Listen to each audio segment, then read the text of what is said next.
Beyonce almost gets dumped out of her convertible Cadillac.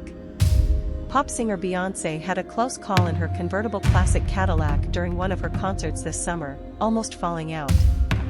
While tumbling out of your drop-top vehicle is never a good thing, this one was flying over the crowd at the time, so that would have been even worse. Watch a drag racing Camaro blow up before it even launches off the line. As part of her Cowboy Carter tour, Beyonce was using the classic Caddy suspended by cables to fly over her adoring fans while singing the single 16 Carriage.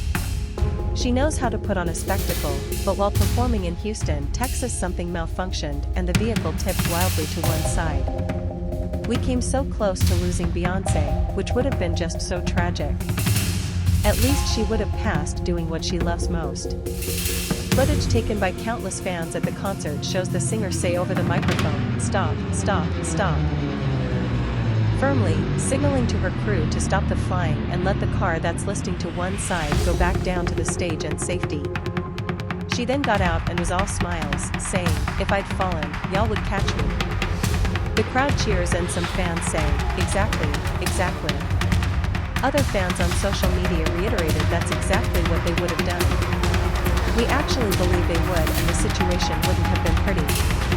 Apparently, the whole point of the flying Cadillac was for the singer to get closer to her fans. We think it was also about thrilling the crowd with showmanship. But after the one incident, it was ditched. Now Beyonce is soaring over her fans on a golden robotic horse while singing 16 Carriages. She could have opted for a golden calf, but we guess the horse fit better with the cowboy motif she's using for a short while before switching to opera or maybe bluegrass, with a heavy helping of pop music, naturally.